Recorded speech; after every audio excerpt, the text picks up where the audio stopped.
여러분, 우리가 신앙생활 할 때 교회 안에서 참 여러 가지 단어를 말을 사용하는데요. 우리 신앙생활에 있어서 제일 중요한 단어, 우리가 제일 기억해야 할 단어가 어떤 단어라고 생각하십니까? 여러분, 하나님, 여호와, 그런 단어들, 아마 여러 가지 단어들이 생각나실 겁니다. 요즘에 그 성경 검색 프로그램들이 너무 좋아져서 이렇게 단어만 입력하면 성경에 몇 번 사용되었는지 금방 나오더라고요. 중요하다고 생각되는 단어 몇 개를 제가 한번 검색해 봤습니다. 범사에 감사하라, 굉장히 중요한 말씀이잖아요. 그래서 감사를 성경 사전에 한번 입력해 봤더니 한글 성경에는 총 188번 감사라는 단어가 나옵니다. 오직 의인은 믿음으로 말미암아 살리라. 믿음 중요하죠. 믿음. 그래서 믿음을 한번 입력해 봤습니다. 그보다 더 많은 233번이 믿음으로 나왔습니다. 나를 지으신 것도 은혜요, 나를 부르신 것도 하나님의 은혜다.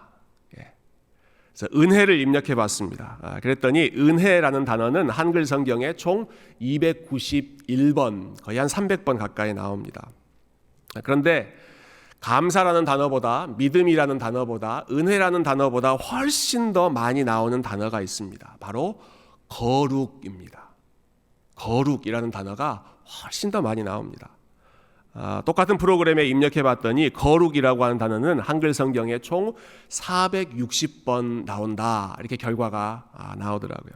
자, 감사라는 단어보다 거의 3배 가까운 양이 거룩이고, 믿음이나 은혜, 이러한 단어보다 거의 2배 가까운 그러한 양이 성경에서 거룩이라고 하는 단어가 사용되고 있다. 단순히 횟수가 많이 나왔다는 것만으로 절대적인 의미를 우리가 부여할 수는 없겠지만, 그러나 기본적으로 하나님께서 굉장히 많은 관심을 기울이고 있는 것이 무엇인가? 감사도 중요하고 믿음도 중요하고 은혜도 중요하고 다 중요하지만 우리 하나님께서 중요하게 생각하시는 단어는 거룩이다. 거룩. 내가 거룩하니 너희도 거룩하라 라는 말씀 잘 아시죠? 거룩하다라는 말은 무엇과 다르다라는 뜻입니다. 하나님은 거룩한 분이시다라는 뜻은 하나님은 우리와는 다른 분이시다라는 뜻이고, 방금 읽었던 말씀처럼 내가 거룩하니 너희도 거룩하라, 이 말씀은 너희는 하나님을 닮은 민족으로서 다른 사람들과는 다르게 살아라, 세상 사람들과는 다른 삶을 살아라 하는 것을 말씀하시는 것입니다. 저희가 토요일 오전에 그 램스라고 하는 타이틀로 우리 선교 훈련, 선교에 대해서 같이 배우고 있는데, 저희가 어제 나눴던 내용이 참 유익한 내용이었습니다. 선교의 사명보다 더 중요한 것은 우리가 하나님 앞에 거룩하게 사는 것이다. 굉장히 중요한 부분이죠. 선교의 열심, 어떤 선교의 열매, 이런 것보다 우리가 하나님 앞에서 정결하고 거룩하고, 거기서는 이제 윤리적으로 살아야 한다라는 말을 했지만, 세상 사람들이 말하는 그런 윤리가 아니라 우리 말씀에 따라 제자로서 살아가는 그러한 삶을 힘쓰는 것이 사실은 어떠한 일, 어떠한 사역보다도 더 중요한 것이다. 우리가 십계명 말씀을 통해서 계속해서 배우고 있는 중심되는 주제입니다. 오늘 우리가 살펴보는 이 9번째 계명을 통해서 또 하나님께서 우리가 어떤 부분에 있어서 거룩해야 할 것인지 말씀해 주시는데요. 이 9번째 계명은 내 이웃에 대하여 거짓 증거하지 말라라는 말씀입니다. 한마디로 말해서 우리의 입술에서 나오는 말이 진실해야 한다 하는 가르침이죠. 왜 우리의 말이 진실해야 되는가? 결론부터 미리 말씀드린다면, 우리가 섬기는 하나님이 진실하신 분이시기 때문에 우리가 하나님을 닮은 존재로서 그분의 성품, 그분의 모습을 우리가 본받아야 한다라는 것이 결론이 될 것입니다. 여러분, 성경을 우리가 읽어보려고 성경을 펼치면 항상 그 일부 예배 때 이 이탈이 종종 되는 것 같아요. 찬양할 때도 그렇고 말씀 읽을 때도 그렇고요. 여러분, 성경을 읽을 때 하나님의 여러 가지 모습을 우리가 볼 수 있지만 하나님의 모습 중에 제일 먼저 우리가 만나게 되는 모습은 창세기 1장을 펴자마자 하나님이 말씀하셨다. 하나님과 관련돼서 제일 먼저 나오는 동사는 말씀하셨다라는 동사입니다. 빛이 있으라 말씀하시니까 빛이 있었고, 물이 있으라 말씀하시니까 물이 있었고, 그리고 하나님께서 인간에게 너희는 이렇게 살아라 라고 축복하시는 말씀을 주시는 것, 그게 창세기 1장에 나오는 하나님의 모습입니다. 하나님의 말씀에는 뭔가를 만들어내는 힘이 있었고요, 그리고 하나님의 말씀에는 왜곡됨이 없이 진실됨이 있었습니다. 그래서 하나님을 닮은 존재로 창조된 인간 역시도 제일 먼저 했던 활동이 말하는 것, 말과 관련된 활동들을 제일 먼저 했습니다.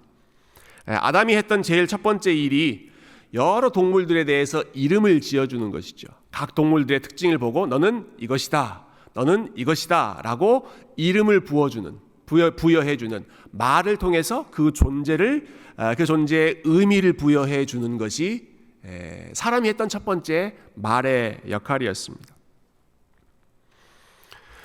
특히 첫 번째 사람인 아담이 사람에게 했던 첫 번째 말, 동물들에게는 이름을 지어주었지만 사람과 관련해서 했던 첫 번째 말을 우리가 생각해 보면 하나님께서 왜 우리에게 말을 주셨는가 하는 것을 알 수 있습니다.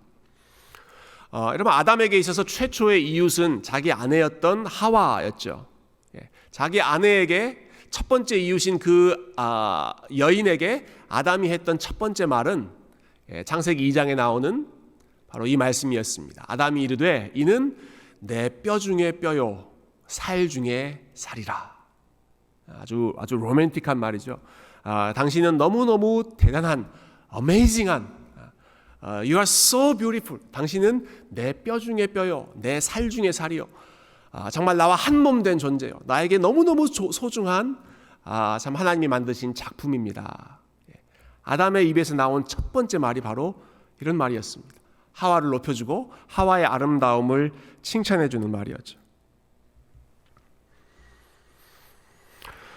여러분, 혹시 여러분 남편이나 여러분 아내가 여러분에게 이 아담이 했던 이 말을 똑같이 들려준다면, 당신은 내 뼈 중에 뼈요, 내 살 중에 살입니다, 이렇게 이야기한다면 여러분 어떻게 반응하시겠어요? 어떤 마음이 드시겠어요? 솔직히 말해, 잘못한 거 있지? 뭐 잘못했어? 속셈이 뭐야? 원하는 게 뭐야? 여러분 그렇게 반응하지 않으십니까? 우리의 말이 타락했다는 증거입니다. 아담이 처음에 뼈 중에 뼈요 살 중에 살이다 라고 했을 때는 분위기가 너무 좋고 그 말을 곧이곧대로 믿고 그 말대로 상대방을 세워주었지만, 지금 우리가 그런 말을 하면 뭔가 속셈이 있는 게 아닐까? 왜 저런 말을 하지? 우리의 말이 왜곡됐고 마음이 왜곡되어 있죠. 서로를 세워주고 높여주는, 다른 표현으로 하자면 창조적인 목적을 위해서, 그 생명을 더 풍성하게 만들어주기 위해서 하나님께서 주신 것이 말이었는데, 그러나 죄가 시작된 이후에 인간의 말은 상대방을 높여주는 것이 아니라 상대방을 깎아내리는 쪽으로 사용되기 시작했습니다. 죄가 시작된 이후에 아담이 어떤 말을 하죠? 자기 아내를 향해서 모든 죄를 뒤집어 씌우는 그러한 말을 하죠. 하나님, 저 여자 때문에 내가 이 열매를 따먹게 됐습니다. 저 여자 책임입니다.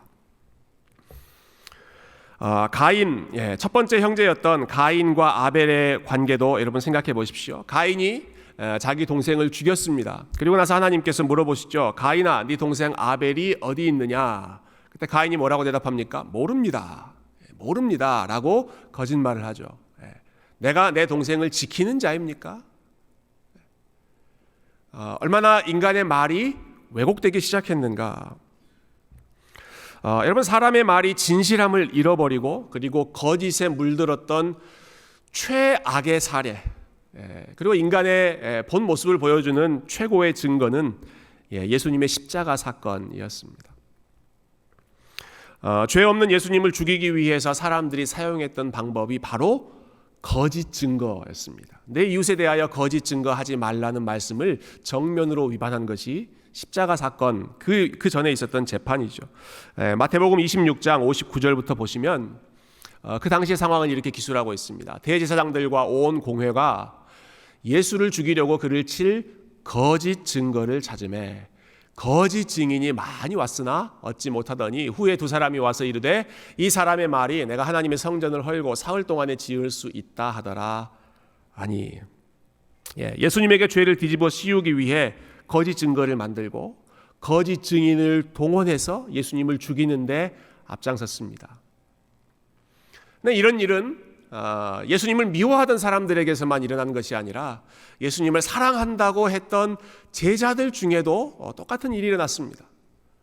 바로 이 재판이 일어나고 있는 그 현장에서 사람들이 베드로에게 너도 예수님을 믿는 사람이지, 너도 예수님을 따르는 예수님의 제자이지 라고 물어봤을 때 베드로가 뭐라고 대답합니까? 아니요, 나는 예수님을 알지 못합니다. 나는 저 사람하고 상관이 없습니다. 나는 저 사람이 누구인지, 당신들이 무슨 얘기를 하는지 나는 도무지 모르겠습니다.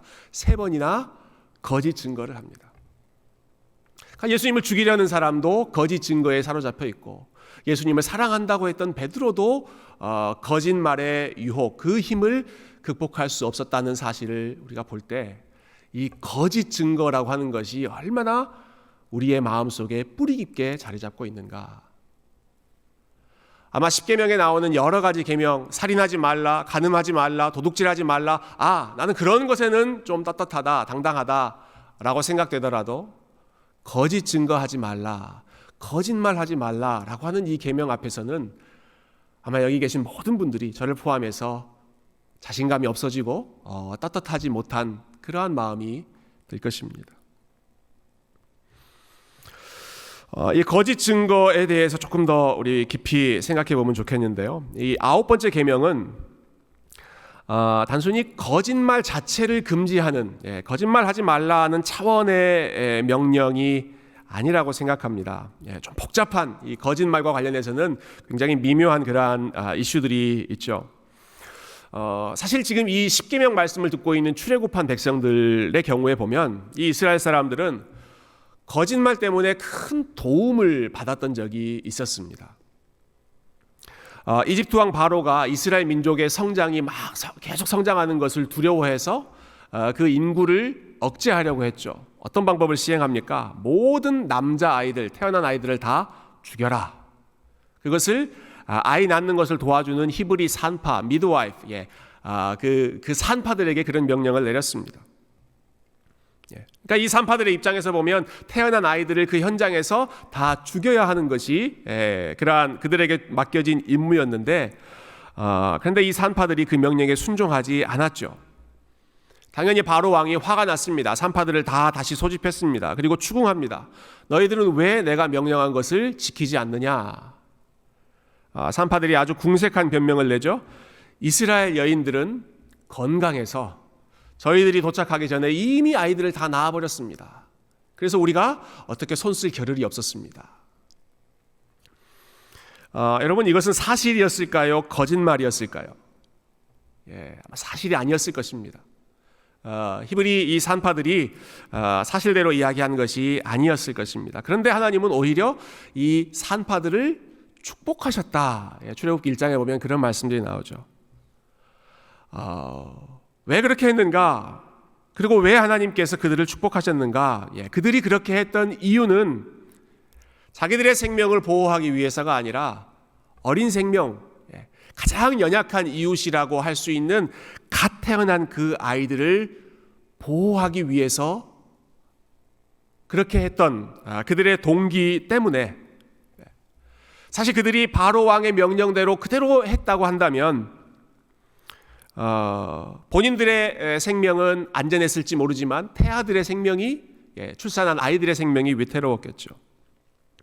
그러나 반대로 바로 왕의 명령에 거부했을 경우에 이 산파들의 생명은 무척이나 위험한 상황에 처해지게 될 것이 불을 보듯 뻔했습니다. 그러나 그럼에도 불구하고 자기들의 생명이 위험해지는 것보다 연약한 생명을 보호하는 것을 더 중요하게 생각했던 그 타락한 현실 가운데에서의 참 딜레마이지만 그러나 하나님을 두려워하는 마음으로 했던 그 행동에 대해서 하나님께서 인정해 주셨던 것이죠.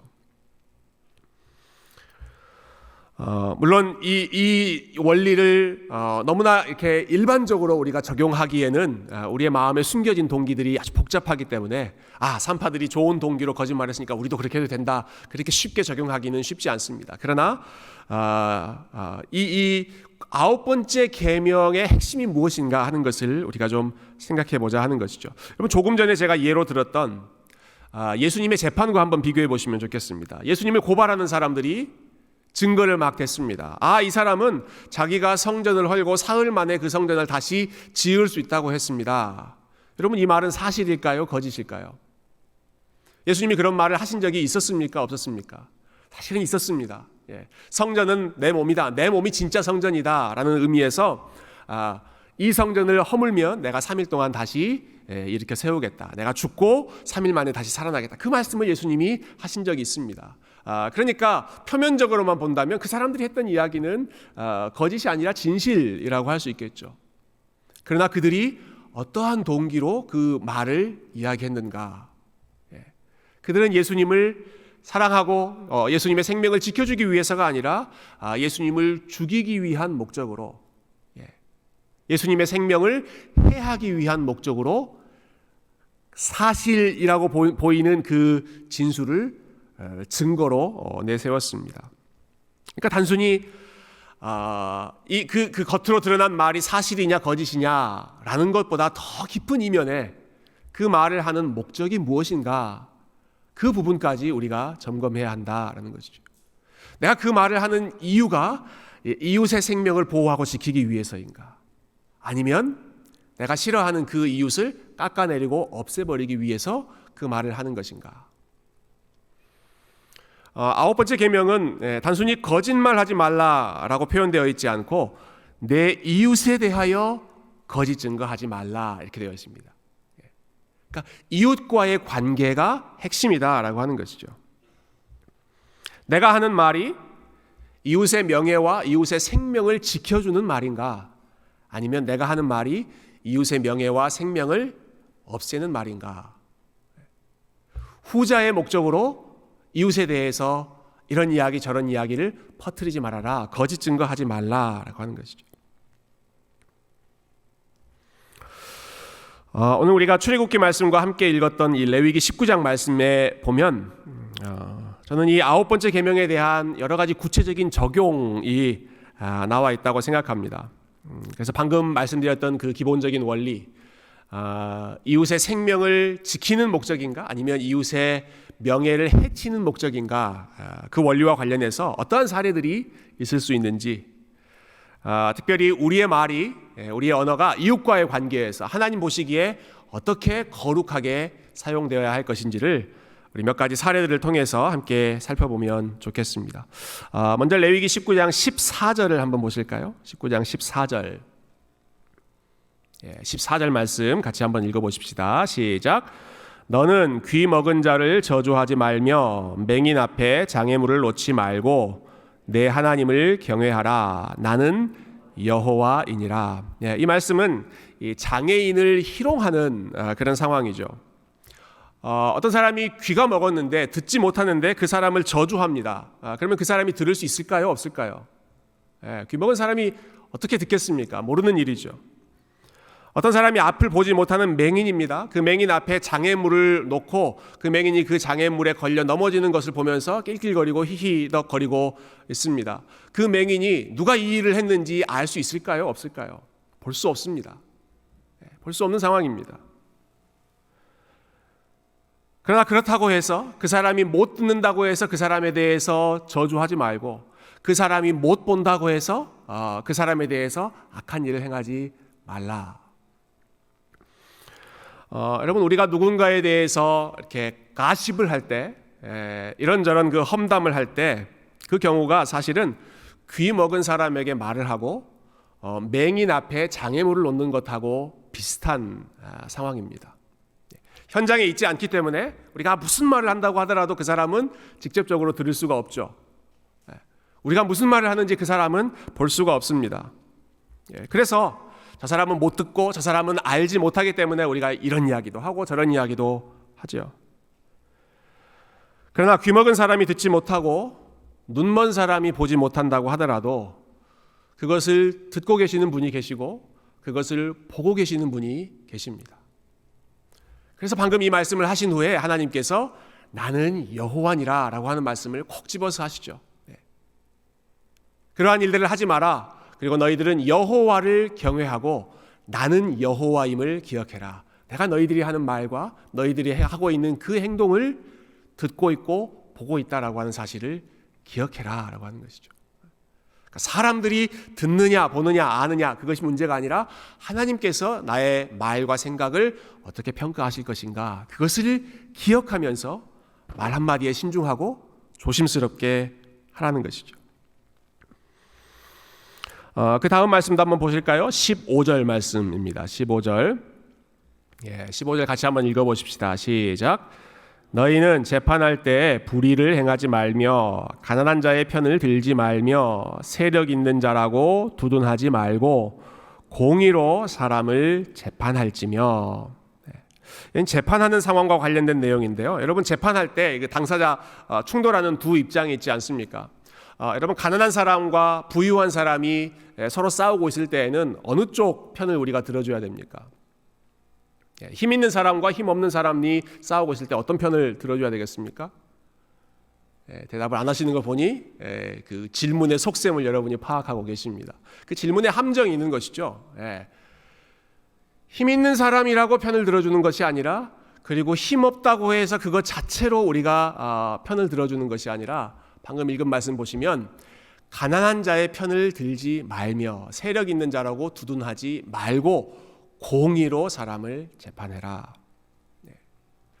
어려운 상황에 있다고 해서 무조건 그 사람을 편들어주는 것도 옳지 않고 힘 있는 사람이라고 해서 이 사람 편을 내가 들어주면 돌아오는 게 좋은 것이 있겠구나. 유익을 위해서 그 사람을 두둔하는 일도 하지 말고 공의로 사람을 재판해라. 이 말은 누가 옳고 누가 그른지를 신중하게 검토하고 판단해서 거기에 대한 판단을 올바르게 내려라 하는 것입니다. 저는 이 말씀은 누군가에 대한 선입견이나 편견을 제거하고 그 사람을 공정하게 대하라라고 하는 뜻이라고 생각합니다. 우리가 상대방의 이야기, 어떤 사람에 대해서 평가할 때 그 상황을 제대로 파악하지 못한 채 그 사람의 이야기를 충분히 들어보지 못하는 상황 가운데 성급하게 섣불리 이 사람은 이런 사람, 저 사람은 저런 사람, 이 사람은 이런 사람이니까 분명히 이런 일을 했을 거야 라고 미리 결론 내리고 그렇게 판단해버리는 경우가 많이 있습니다. 그렇게 하지 말라는 것입니다. 가난한 자이건 부유한 자이건 그 사람이 어떠한 상황이건 간에 그 사실관계를 정확하게 파악하고 판단하라. 제가 신학교에서 이제 논문을 쓸 때 저희 교수님들이 자주 강조하셨던 말씀 중에 하나가 네가 비판하고자 하는 그 사람을 직접 읽고 그 사람의 입장을 충분히 다 소화하고 나서 그 사람의 입장을 비판해야 한다. 이게 그 논문을 쓸 때 가장 중요한 부분이라고 말씀하셨습니다.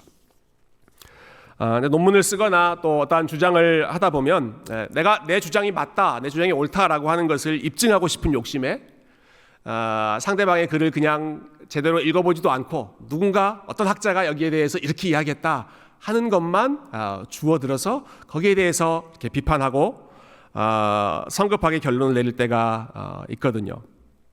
혹은 어떤 저자, 내가 비판하고자 하는 그 사람의 글을 읽으면서도 그 사람이 잘한 것들은 다 빼놓고 내가 지적하고 싶은 그러한 그 안 좋은 것들만 골라내서 거기에 대해서 비판하는 그런 경우가 있는데 그렇게 하지 말고 그 학자, 비판하고 나와 생각이 다른 그 사람이라고 하더라도 충분히 그 사람에 대해서 공정한 평가를 내려라. 그러기 위해서는 제대로 읽고 그 사람의 입장을 제대로 소화한 다음에 내가 가지고 있는 생각과 비교해서 충분히 그러한 검토 과정을 거쳐야 한다는 것이죠. 섣불리 성급하게 결론을 내리지 말고. 이러한 그 고민이 그 인문학 분야만이 아니라 그 자연과학 분야도 마찬가지인 것 같아요. 저희 교회에도 이제 과학 분야에서 이제 연구하시는 우리 학자들이 많이 있는데 이런 고민을 들은 적이 있습니다. 실험실에서 연구를 하고 나서 그 연구 결과를 정리해서 논문으로 발표하잖아요. 실험실에서 수백 번 연구를 했는데 실험을 했는데 대부분 내가 원하는 방향으로 이렇게 결과가 나오지만 간혹가다 몇 가지 내가 생각하지 못했던 그러한 결과들이 나올 때가 있다는 겁니다. 그래서 그걸 그래프로 그리면 내가 생각했던 것처럼 그렇게 깔끔한 그래프가 아니라 중간에 좀 보기 안 좋은 여기저기 흩어져 있는 그런 그래프의 결과들이 나오는데 그럴 때 마음에 유혹을 많이 느낀다는 거죠. 요거 연구 전체적인 방향에 큰 대세에 지장이 안 되는데 요거 살짝 몇 개 그냥 지워버리면 빼버리고 논문을 발표하면 훨씬 더 그럴듯한 사람들이 더 관심을 가질 만한 그런 논문이 될 텐데 이거 내가 빼야 되나 말아야 되나 하는 갈등을 하게 된다. 그런 부분에 있어서 거짓 증거하지 말라라고 하는 말씀이 우리의 마음에 찔림을 주시는 말씀이죠.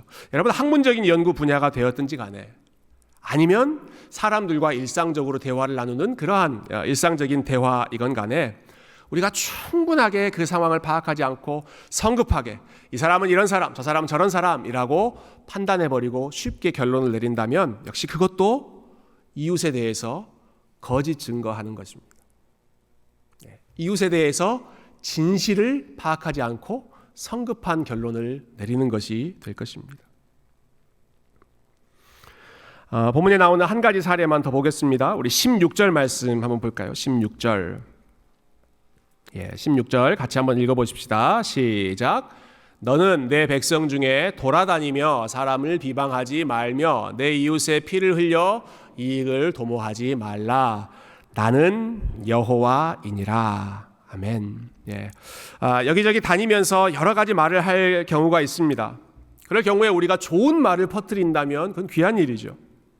선지자 이사야도 그렇게 찬양했죠. 아름답도다 좋은 소식을 전하는 자들의 발이여. 좋은 소식을 함께 나눈다면 그건 정말 귀한 일일 것입니다. 그러나 우리가 돌아다니면서 좋은 소식을 전하기보다는 비방하고 비난하고 비판하는 그러한 말을 전할 때가 많이 있습니다. 다시 한번 말씀드립니다. 우리가 사람들 사이에 여기저기 다니면서 비방하고 비난하고 지적하고 부정적인 그러한 의견을 퍼뜨리는 경우가 자주 있습니다. 여러분 이것이 얼마나 재밌는 일인지 모릅니다. 여러분 잠언 말씀에 보면 이런 일을 하는 것이 얼마나 재밌는지 누군가에 대해서 이렇게 이런 표현이 적절한지 모르겠어요. 이렇게 씹는 누군가에 대해서 그렇게 표현하는 것이 얼마나 재밌는 일인지 잠언에 보면 남의 말하기를 좋아하는 자는 마치 별식과 같아서 스페셜 푸드 너무너무 맛있는 음식을 먹는 것과 같아서 그것을 듣고 거기에 대해서 이야기하는 것 누구나 다 즐거워하는 일이다. 그러나 여러분 생각해 보면 우리가 비판하고 비방하는 그런 말을 할 때 그 이면에는 나는 그렇지 않은데 나는 그렇게 하지 않는데 라고 하는 자기의 의 self-righteous가 그 밑에 깔려있는 경우가 많이 있습니다. 누가 그랬대. 누가 이런 일들이 있었대. 그럴 때 그 이면에는 나는 그렇지 않은데. 부끄러운 고백이지만 제가 우리 친한 목사님들과 이런저런 대화를 나눌 때 여러 교회 이야기 또 여러 목사님들의 상황을 같이 나눌 때가 있습니다.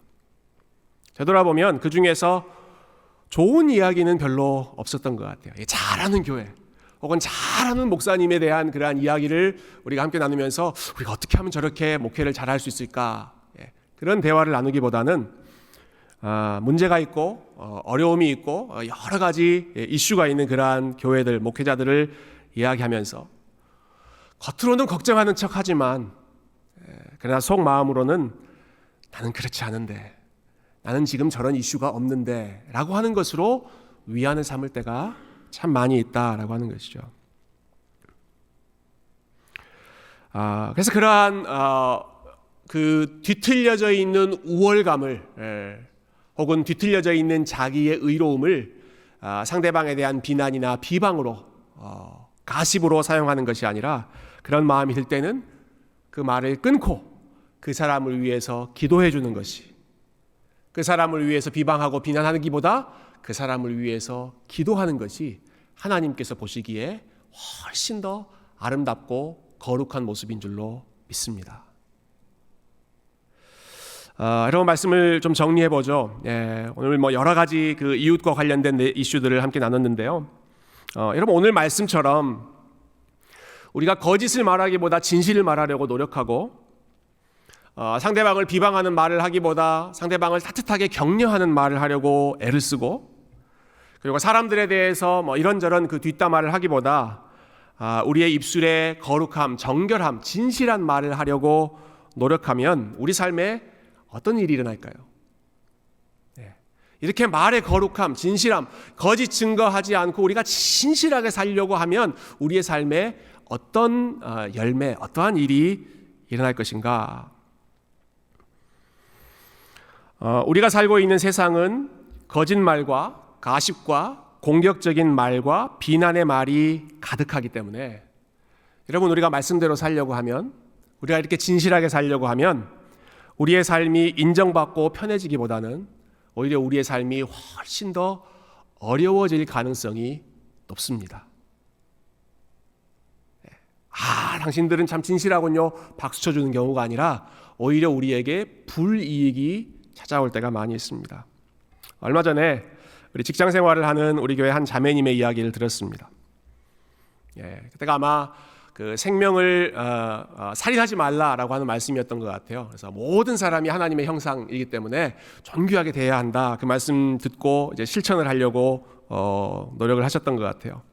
직장 안에 있는 동료들이 사람들에 대해서 너무 함부로 이야기하는 것이 싫어서 그 모임에 끼지 않고 그 대화에 동조하지 않았더니 어떤 일이 일어났는가?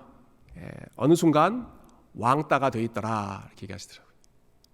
그 모임에 내가 함께 동조하지 않으니까 어느 순간 나는 그 모든 관계에서 다 제외되더라. 모든 사람들을 하나님의 형상으로 인정하라고 하셔서 자기 밑에 있는 부하 직원들을 열심히 섬기려고 애썼답니다.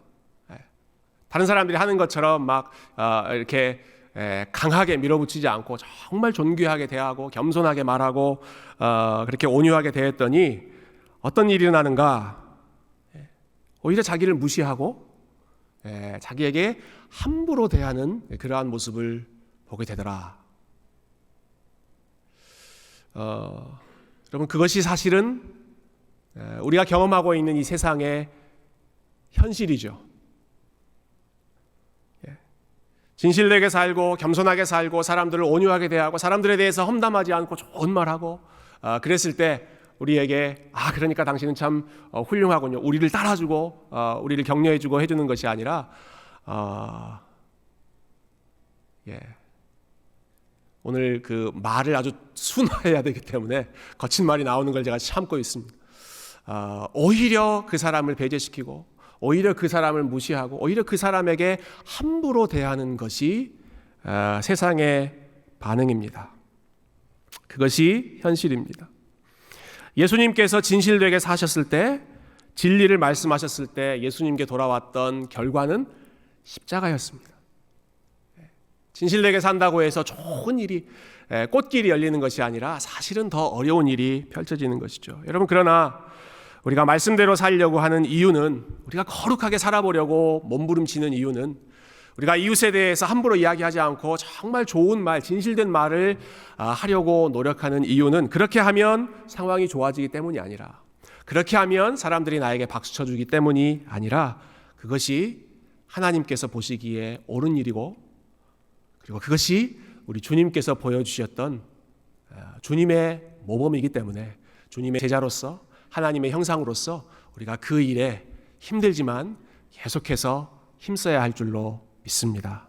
다른 이유 때문이 아니라 우리의 말과 우리의 생각을 지켜보고 계시는 그 하나님을 사랑하고 경외하는 마음 때문에, 그리고 우리의 그 진실된 모습을 기뻐하시는 우리 하나님의 마음 때문에 여러분 이번 한 주도 여러분의 말과 생각이 우리 하나님 보시기에 아름다운 말과 생각으로 우리 하나님께 영광 돌리는 거룩한 삶에 힘쓰시기를 주님의 이름으로 축원드립니다. 함께 기도하겠습니다.